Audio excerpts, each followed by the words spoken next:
Welcome back po sa Agri sa Agri. Ngayong episode, tatalakayin naman natin ang importansya ng immersion program para sa ating mga kabataan. Kung kayo po ay may mga anak, second year high school or mga 12 years old up to 18 years old, 17 years old, na hindi pa rin nila naiintindihan o nalalaman kung ano ang kurso nilang kukunin, tulungan nyo po sila na magkaroon ng chance na mahanap o madiscover ang kanilang passion through the immersion program. So hindi ko po alam kung sa buong Pilipinas, ang iba't ibang school ay meron pong ganitong klaseng programa. Pero dito sa CLSU, welcome po nila ang mga schools within the north side. We still don't know kung may mga umaabot na from the south side. Ngayon, yung nakikita nyo mga kabataan ngayon dito na busy, makikilala rin natin sila at maririnig ang kanilang mga insights kung ano ang kanilang na-experience dito sa immersion program at kung gaano nakatulong sa kanila para mas maging malalim, madiskubre ang passion na kanilang ipupursue. Kung ito ba ay pang pera lang, malaking sahod na kurso, o isang bagay na nasa puso nila, mas mamahalin nila ang kanilang magiging profesyon in the near future. So napakaganda makita na meron ditong isang programa na ginagawa. My own experience nung kabataan ko, I never had any chance na magkaroon ng immersion program na hands-on ka, lulusong ka sa tubig, iba't ibang larangan ng siyensya or anumang profesyon ang pwede mong ma-experience. Hindi ko po naranasan yung ganon. Kaya makikilala natin yung mga kabataan. Ayun, no? Nagha-harvest sila ngayon ng tilapia. Sa tingin ko po, dapat kung ano po yung pipiliin natin is yung interested ka po. Kasi kung malaki lang yung sweldo and hindi mo naman po talaga gusto yung trabaho na yun, hindi ka po magtatagal sa larangan.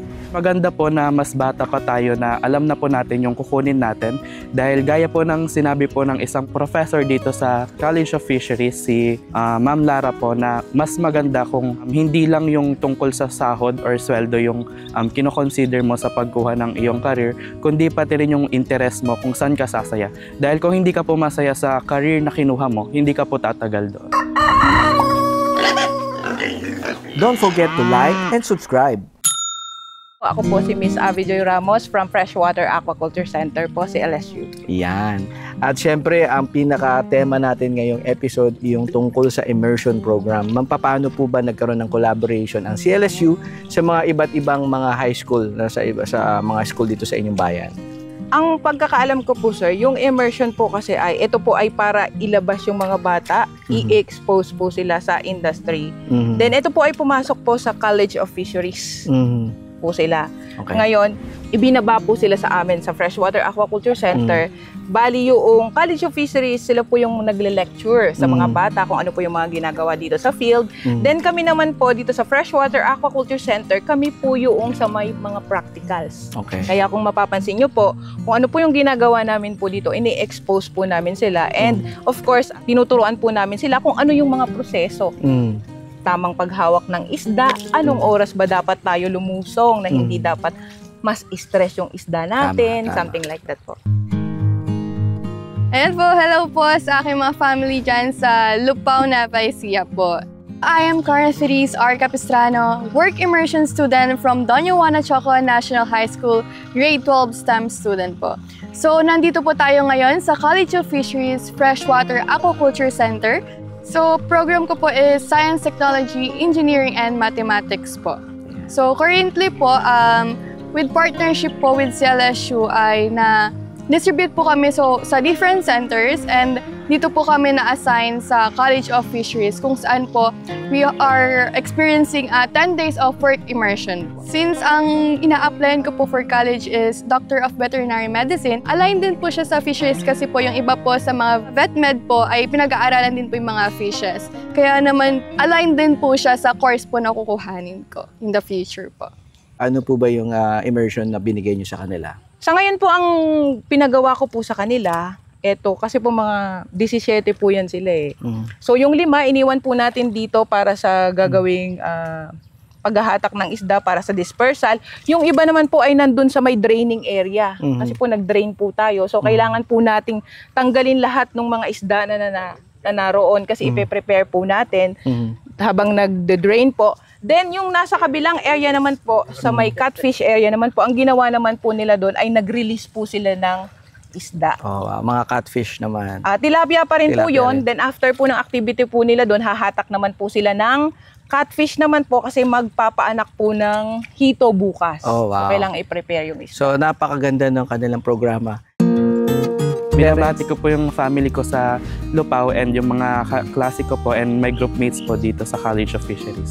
Ako po si Ryan Janenry C. Mariano from Doña Juana Choco National High School under the program din po ng Science, Technology, Engineering, and Mathematics. Turn po ako between Ag and Fisheries tsaka po IT since may background din po ako sa technology. Ngayon po nakikita po natin sa ginagawa po sa aking likuran ang pagko-collect po ng mga fingerlings or naging male na po. Unang process po is kinolect po muna namin yung fry from the other pan, then pinunta po dito hanggang maging fingerlings, then pinakain po ng hormones para po maging male, and then after po nun papalakin na po siya for breeding po. Ito po bang initiative na ito is coordinated nung school sa labas ng CLSU or yung CLSU ang nag-invite ng mga iba't ibang eskwelahan? Ang pagkakaalam ko po, school po. Ang nag-reach out sa CLSU. Nag-reach out. So parang nagkaroon po sila Parang collaboration. na collaborations na para sa mga students po nila. Hello po sa family ko from Lupao, Nueva Ecija, and sa classmates ko po under STEM Strand. Ako po si Jenica Mariz M. Pinile from Doña Juana Choco National High School. Under po ako ng program na STEM or Science, Technology, Engineering, and Mathematics. Yung gusto ko pong i-pursue na course is ABE po or Agricultural and Biosystems Engineering. Since yun nga po, na-experience po namin, may mga hands-on activities po kami. So parang nakikita po namin sa skills namin kung kaya po ba talaga namin and kung mas maganda po ba yung performance namin sa ganitong larangan, ganun po. Kaya mas nakakatulong po siya sa pagde-decide ng ipopursue nating course. So ang kagandahan po sa may College of Fisheries, hindi lang po kami 4 na sulok ng classroom para matuto, hindi lang po kami by book na dapat kami ay matuto, ini-expose po kami. So salamat po sa Freshwater Aquaculture Center, sila po yung naging kandungan namin para mas maging deepen po yung learning namin na napag-aaralan namin about sa aquaculture. Sa tingin ko po, lahat naman po pwedeng maka-experience para po mas malaman po talaga nila kung ano yung gusto nilang i-pursue, ganun po. Para ma-experience po nila yung iba't ibang activities. Nagkakaroon po ng alter sa plano ko kasi mas nagugustuhan ko na po dito sa fisheries. Kayo po ba ma'am, way back mga few decades lang ago, na meron po ba kayo napagdaanan na immersion program nung kayo ay nasa high school pa? Actually, wala nga po sir eh. Kaya nga po mapapalad yung mga bata ngayon eh. Kasi, Ako rin wala eh. kasi na-expose na sila. So parang, lalo na kapag hindi ka pa decided na kumuha ng mga kurso tapos na-immerse ka sa isang, halimbawa dito sa palaisdaan, ay maganda pala to, may potential pala. Tama. Kasi dito sa immersion nila, kapag nag-fishery sila, pwede silang mag-put up ng business kasi meron na po silang learning. So medyo i-deepen lang po. And super saya ko po kasi po dito po ako nai-assign and mas marami po ako nalaman about fisheries. And sabi nga po nila, ang College of Fisheries ay hindi lamang po pangisa. Kung saan po marami pong job opportunities na ino-offer dito. Halimbawa po is Maging businessman. Kasi tuturuan ka kung paano magpalaki ng isda, yung mga preparation, ganyan. Pwede kang maging mga researcher. Pwede kang maging teacher. Pwede kang maging scientist. Pwede kang maging analyst. And many more. So, ito yung isang magandang oportunidad para sa ating mga kabataan na tingnan yung sektor ng aquaculture na kailangan namin kayo for food security. Na magbahagi tayo sa tao para idagdag dun sa pagkain na pangangailangan po natin. Nakatulong po sa amin yung immersion program para po ma-deepen yung understanding namin and makagain po ng hands-on experience na magagamit po namin soon or magagamit po namin future sa aming mga career paths po na kukunin. Ang magiging career po ng agricultural engineering ay malaking tulong po sa ating bansa, lalong-lalo na po sa pagpapabuti ng mga sector tulad po sa agriculture or gaya na rin po dito sa fisheries po. Ako po si Rafael Ganiban Piedal, 18 years old from Doña Juana Choco National High School. Immersion student po ako dito sa CLSU. BetMed po yung kukunin ko. So, naka-align po sa fisheries. Kasi mahilig po ako sa hayop since bata pa po ako. Gusto ko rin po kasi seaman po, PMMA, and sundalo po. Pero hindi ko po natuloy kasi nag-aalala po sila. So sa panibagong inulunsad po, ito po yung mas in-expose po sila sa mga ganitong gawain Nang sa ganon, paglabas po nila sa industry at magtatrabaho po sila, meron na po silang knowledge na ibabahagi po. I think po dapat mas maaga po ang immersion program, and I think po last 2 years na po para sa immersion program sa grade 12, and then after 2 years po magi-start na po ang immersion sa grade 11. I think po na mas maganda pong mas bata tayo na ma-experience po natin yung mga outdoors activities para ma-enhance po yung kaalaman natin patungkol po sa nagaganap po dito. Sobrang importante po ng ganitong program kasi malalaman mo po kung gusto mo po talagang gawin yung ganitong gawain para malaman mo na rin po or ma-overview nyo na po yung gagawin nila. Para po makapag-prepare na po sila para po makapasa sila sa kunin nilang course. Earlier, junior high, meron ng immersion program paunti-unti. Sa tingin nyo ba ito ay makakatulong na mas maging sharp yung pagpili ng mga kurso ng ating mga bagong henerasyon? On my opinion po, and kung ako po yung kalagayan po nila, yes po, gugustuhin ko po siya. Unang-una, bakit? May expose po ako dun sa mga bagay na, kumbaga hindi lang pang classroom, kasi di ba ang learning ay hindi lang four sides of the corner. So kailangan nating lumabas para meron tayong matutunan. So malaking bagay itong immersion na matuto sila, malaman nila kung ano yung gusto nila, at the same time yung memories. Kamusta naman po so far yung mga na-delegate sa inyo ng mga estudyante? Actually, yung mga estudyante, mababait yan sila, very active. So, lagi-lagi silang nagtatanong, ma'am, ano po yung gagawin namin? So, paano po ito? So, kapag meron silang hindi alam, tinatanong nila kung paano ba yung mga proseso, ganon. So, nandun yung eagerness for them to learn more. So, kailangan natin silang bigyan ng chance na mas matuto pa dito sa palaisdaan. So, isang magandang indikasyon ito, na nakikita nila na potential itong area na to para sa pagkatuto pa nila.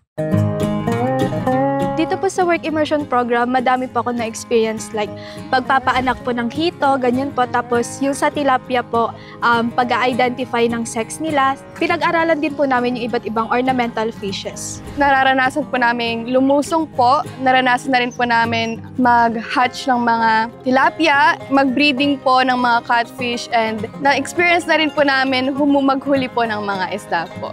Isa po sa mga natutuwa po ako is yung nandun po kami sa catfish facility po. Kung saan po, doon po, naranasan ko po mag-breed po yung sa babae po. Kung saan pinagsama po namin yung sperm cell and egg cell po ng catfish, and then po, naranasan ko rin pong makahawak po ng catfish na sobrang laki po. Sobrang nakaka-enjoy po. So, isa sa mga estudyante dito, tatanungin natin bakit hindi lumusong to kasi parang tumatakas. Ano nangyari? May sugat po kasi ako dito sa tuhod ko. Nasugatan. Opo. So, huwag ka nga lulusong, baka may infection. Opo, may infection po eh. Anong pangalan mo pala?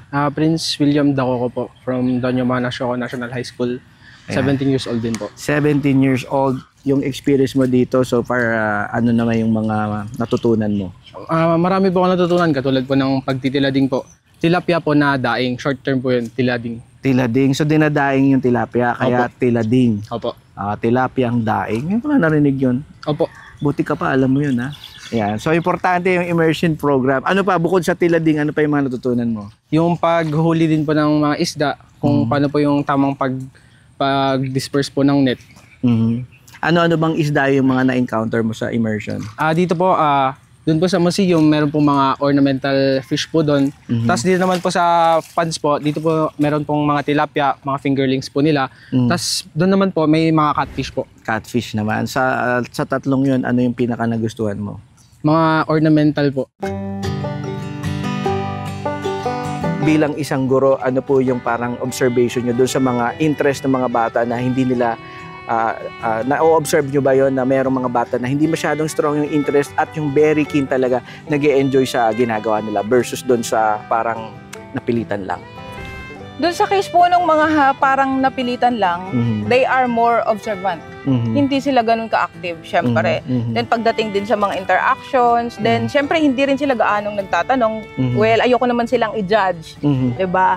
Baka naman ganun lang yung karakter nila. Warm up lang. Oo, ganun lang yung karakter nila, pero deep inside, meron na silang nai-input sa heart nila na pagbabago. Maybe. There's a maybe na okay, baka eto nga.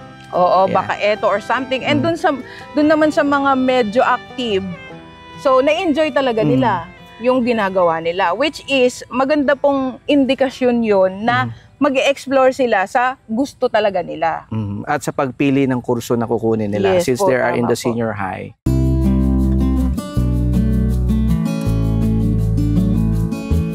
Very thankful po ako sa experience na to kasi po marami po akong naranasan na hindi ko pa po nararanasan before. Gaya po ng paglusong sa pond or pag-attend po ng lab na konektado po sa tubig or aquaculture. Dahil po na-experience ko po yung magagandang bagay dito sa fisheries na nung pumili po kasi ako ng course, hindi pa naman po kami nakaka-attend ng immersion. And then after experiencing po lahat ng naranasan ko po dito, parang in between na po ako sa ag and fisheries. Sa tingin ko po, dapat kung ano po yung pipiliin natin is yung interested ka po. Kasi kung malaki lang yung sweldo and hindi mo naman po talaga gusto yung trabaho na yun, hindi ka po magtatagal sa larangan. Maganda po na mas bata pa tayo na alam na po natin yung kukunin natin dahil gaya po ng sinabi po ng isang professor dito sa College of Fisheries, si Ma'am Lara po, na mas maganda kung hindi lang yung tungkol sa sahod or sweldo yung kinoconsider mo sa pagkuha ng iyong career, kundi pati rin yung interest mo kung saan ka sasaya. Dahil kung hindi ka po masaya sa career na kinuha mo, hindi ka po tatagal doon. Kasi po, kapag masaya ka sa ginagawa mo, nag-e-excel ka po dyan. Ibig sabihin, mahal mo yung ginagawa mo. So, ibig sabihin, hindi nako-compromise yung kalidad. Halimbawa, sa pag-aalaga ng isda. So, kumbaga, parang you put yourself also to the fish, kung ano yung kalagayan niya. So, ibig sabihin, mas magiging successful siya kasi engage ka doon sa gagawin mo. Itong immersion program, actually na to para sa mga high school, sa mga STEM program ito. Actually, napakagandang program actually ito ng DepEd, wherein they will be immersing their high school students to different areas or centers. Dito, ito isang way on how we can show to this younger generation, ito ang fisheries. Hindi lang ganito ang ginagawa. We try to show them how exciting in working to fisheries. Ganito palang pagpapanak ng isda, ganito ang pagpapalaki. At this stage, we're hoping na meron kami makuha mga estudyante na maging interested to go into fisheries. Kasi actually sa ngayon, yung talagang population ng mga estudyante kumukuha ng fisheries is really declining. Hindi lang sa CLSU but sa buong Pilipinas. So we need a new blood to train. We need to train new blood who will continue our program. Because makikita natin, sa fisheries, talagang ito ang buhay natin na kung saan hindi lang tayo pwedeng dumepende sa karne, hindi lang tayo pwedeng dumepende sa gulay. We also need fish at it's already part of our diet. At na alam naman natin na how nutritious ang fish and ang benefit ng fish sa atin.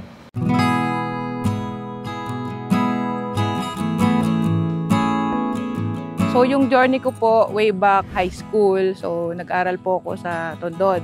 Then, after po niyan ay nag-entrance exam po ako sa may CLSU.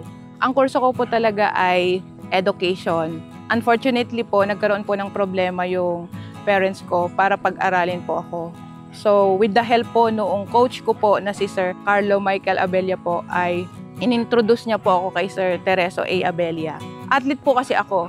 So, nung nag-fisheries po ako, hindi ko po siya first choice. Pero thank God, kasi nga po ay minahal ko na po yung fisheries, kaya nandito na po ako ngayon. So kung babalikan ko po yung mga alaalang yon, nagpapasalamat po kay Sir Terry Abella. So isa po yun sa pinagpapasalamat ko sa Panginoon kasi ako po yung kandilang walang sindi. Pero sa tulong po niya, sinindihan niya po yung kandila ko na matupad po yung mga pangarap ko. Nakatapos po ako ng pag-aaral and isa na po ako ngayon sa mga professional po ng fisheries. Ang government, meron silang mga different scholarship. Actually, ang Bureau of Fisheries is giving a scholarship para sa ating mga deserving student to become their scholar sa undergraduate program. Sa graduate program naman, andito rin ang DOST. They are supporting master's at PhD students ng mga scholars. And then, there are also private feed companies and individuals and companies who are providing scholarship din sa ating mga estudyante. So, kumbaga, andito na yung mga opportunities. It's just a matter of how we can entice students or young generations to go into fisheries. How we can make fisheries attractive for them to pursue this field of science. Looking forward naman po na makatulong din po sa mga bata na katulad ko na huwag maputol yung sindi ng kandila na maibahagi sa kanila, makatapos sila ng pag-aaral at maging successful po sa buhay. At least, no, yan po ang isang example para sa ating mga viewers. Napaka-importante ng meron na tayong immersion program. I'm so happy to share dito sa atin sa Agri sa ating episode na meron po tayong mga eskwelahan na nagkakaroon ng ganitong programa, at kung ang inyong school or ang school ng pinapasukan ng inyong anak, pwede na po kayong pumunta sa kanilang school at kausapin ang principal na sana magkaroon na rin sila ng immersion program, or maybe kayo na po ang makipag-ugnayan sa mga ibang universities katulad ng CLSU, maybe UP Los Baños, or other industries like information technology. Mag-inquire na po kayo sa mga universities kung meron silang immersion program na katulad ng ginagawa dito sa CLSU, dahil ayon po sa kanila sa pakikipagpanayam sa ating mga kabataan, ang ating mga pag-asa ng bayan, yun po ang totoo, makikisig, very sharp mind, ang galing sumagot. So yan po ay talagang dapat po natin binibigyan ng pagkakataon na hindi maguluhan ang kanilang isip kung anong kurso, pachamba-chamba na lang, pagkatapos ng second year mag-shift. Pero sabi nga nila, basta nasa puso, anong mangyayari sa'yo? Ano po, pag gusto mo po yung ginagawa mo, parang laro lang po yung trabaho. Nag-e-enjoy ka lang. Opo. At syempre, tatagal. Opo, tatagal po. Hindi ka magkukwit. Hindi po. Ayan. So, after 4 years, babalikan ka namin. Anong school ka na ba mag-aaral? Sa CLSU na rin? Mag-entrance exam nga po kami. Good luck sa iyong entrance exam. Sana makapasa ka. Opo. At ito po ay isa lang sa mga episodes natin na babalik-balikan dito sa CLSU. Maraming salamat po. Agree ka ba sa Agri? Agring-agree po. Approve tayo niyan.